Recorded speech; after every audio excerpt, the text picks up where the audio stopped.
అదరగొట్టే కారం రంగు రుచి ఆచి కారం పొడి.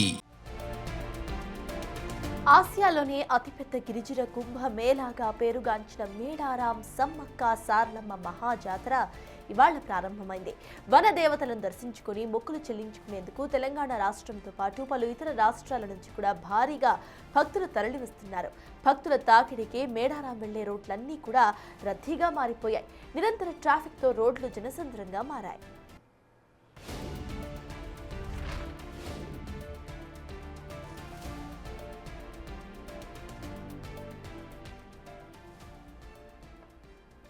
మాఘ శుద్ధ పౌర్ణమి నాడు జరిగే మేడారం జాతర ఎంతో విశిష్టమైనది.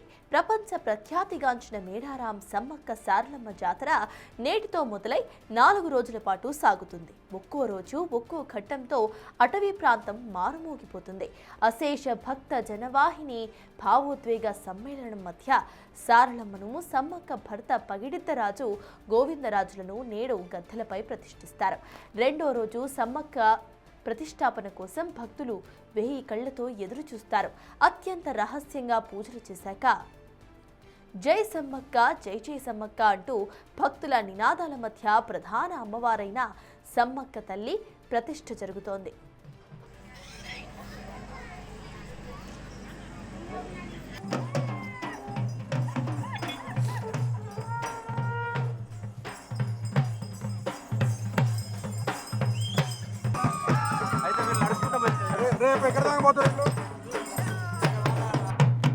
సమ్మక్క సారలమ్మ మహాజాతరలో ప్రతి ఘట్టానికి ఒక ప్రత్యేకత ఉంది.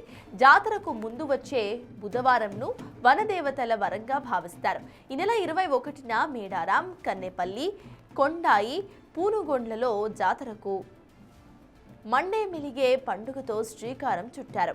4 ప్రాంతాల్లోనూ వనదేవత పూజలు నిర్వహించడంతో జాతర లాంఛనంగా మొదలైంది. జాతర నేటి నుంచి నెల 31 వరకు జరుగుతుంది.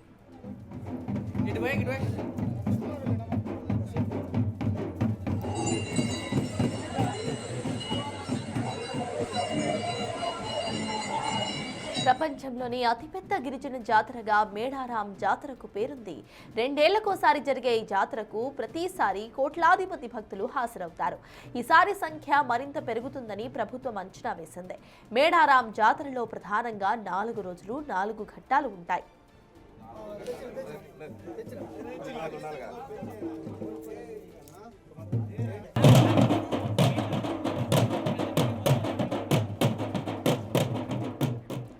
మేడారం మహాజాతరలో ఈరోజు కన్నెపల్లి నుంచి సారలమ్మను తీసుకురావడంతో జాతర స్టార్ట్ అవుతుంది.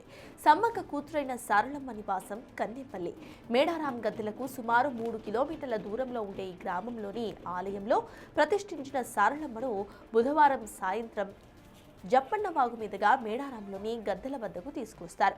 మరోవైపు ఏటూరు నాగారం మండలంలోని కొండాయి నుంచి గోవిందరాజును, మహబూబాబాద్ జిల్లాలోని పూనుగొండ్ల నుంచి పగిడిద్దరాజును కాలినడకన మేడారం తీసుకొచ్చి గద్దెలపై ప్రతిష్ఠిస్తారు. జంపన్నను కూడా మరి కన్నెపల్లి నుంచి జంపన్న వాగులో తీసుకొచ్చి అక్కడ ప్రతిష్ఠింపజేసి మేము ఇక్కడికి రావడం జరిగింది. మరి కన్నెపల్లి నుంచి సారలమ్మ, కొండాయి నుంచి గోవిందరాజు, ఈ దేవుళ్ళందరూ వచ్చి ఊళ్ళో ఉన్నటువంటి చిన్న గుడిలో, సమ్మక్క చిన్న గుడిలో మరి అన్ని దేవుళ్ళు అలాయ్ బలాయ్ తీసుకొని కలుసుకొని, ఎందుకంటే 2 ఏళ్ల తర్వాత కలయిక పడగల రూపంలో ఆ కలయిక ఉంటుంది. పూజారులందరూ కలుసుకోవడం, అలాయ్ బలాయ్ తీసుకోవడం, మా మొక్కులు తర్వాత దేవునికి ఇవ్వాల్సినటువంటి అన్ని రకాల నైవేద్యాలు అవన్నీ కూడా పెట్టుకొని తర్వాత 6-7 గంటల మధ్య మరి పగిడిద్దరాజు, సారలమ్మ, గోవిందరాజు గద్దెల మీదకి రాబోతున్న సందర్భంగా లక్షలాది మంది భక్తులు వస్తున్న వారందరికీ కూడా క్యూ లైన్స్ కానీ, రోడ్లు వెడల్పు కానీ, రోడ్ల మీద మరి మంచినీటి సౌకర్యం ట్యాంక్స్ పెట్టినాం. బయట కూడా మనం పర్మనెంట్ ఫిట్టింగ్ ఏమో చైన్లలు ఉన్నాయి. దయచేసి టాయిలెట్స్ అయినా డ్రింకింగ్ వాటర్ అయినా రోడ్డు మీద పెట్టలేము, ఎందుకంటే లక్షల మంది భక్తులు వస్తూ ఉంటారు కాబట్టి పర్మనెంట్గా పెట్టక బయట పెట్టడం జరిగింది. రోడ్ల మీద మాత్రం డ్రింకింగ్ వాటరు అందుబాటులో పెట్టడం జరిగింది. భక్తులందరికీ ఒకటే విజ్ఞప్తి, ఓపికతో రండి, భక్తితో రండి, బాధ్యతతో రండి. 2 సంవత్సరాలకు ఒకసారి వచ్చే ఈ మహాఘట్టంలో కనీసం 1-2 గంటలో ఈ క్రమంలో దేవుని దర్శనం కావచ్చు, మళ్ళీ మనం ఆపుకున్న గుడారం కాడికి పోవడం కావచ్చు. ఇప్పుడైతే ఇవాళ వచ్చిన వాళ్ళందరూ దాదాపుగా నాకు తెలిసి 3 రోజులు ఉండే సాంప్రదాయ భక్తులు వేరే ఉంటారు. ఈరోజు మూటలు ముళ్ళలు వేసుకొచ్చిన వాళ్ళందరూ సాంప్రదాయబద్ధంగా 3 రోజులు ఉండే భక్తులు. వాళ్ళు చాలామంది వచ్చి పసుపు కుంకుమ గద్దెల మీద చల్లి, అమ్మ మేము వచ్చినామని అక్కడ పసుపు కుంకుమ చల్లి ఒడిబాల బియ్యం అక్కడ వేసిపోతారు.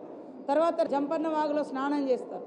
మరి సార్లమ్మ వచ్చేదానిక కూడా ఉంటారు, సమ్మక్క వచ్చేదానిక కూడా ఉండి, సమ్మక్క, సార్లమ్మ, పగడిద్దరాజు, గోవిందరాజు అందరు గద్దెల మీదకి వచ్చిన తర్వాత వాళ్ళ ముడుపులు కానీ, వాళ్ళ కానుకలు కానీ, వాళ్ళ మొక్కులు కానీ గద్దెల కాడికి వచ్చి కుటుంబ సమేతంగా ఇచ్చి సమర్పించుకోవడం అనేది అనాదిగా వస్తున్నటువంటి ఆనవాయితీ. అది బెల్లం కావచ్చు, రూపాయి కానుక కావచ్చు, లేదా ఒడిబాల బియ్యం కావచ్చు, అందులో కొబ్బరి కుడుక కావచ్చు, ఖర్జూర కావచ్చు, ఇవన్నీ కూడా కొత్త బట్టలు కావచ్చు, రవిక ముక్కలు కావచ్చు. సమ్మక్క, సార్లమ్మ, పగడిద్దరాజు, గోవిందరాజు గద్దెల మీద ఉన్న రోజే ఇవన్నీ. అది ఎప్పుడంటే మరి 29వ తారీఖు మరి సాయంత్రం సమ్మక్క గద్దెల మీదకి ఎక్కిన తర్వాతనే యాక్చువల్గా మొక్కులు అనేది చెల్లింపు కార్యక్రమం అవుతుంది. అప్పుడు కొంతమంది వెళ్ళిపోతారు.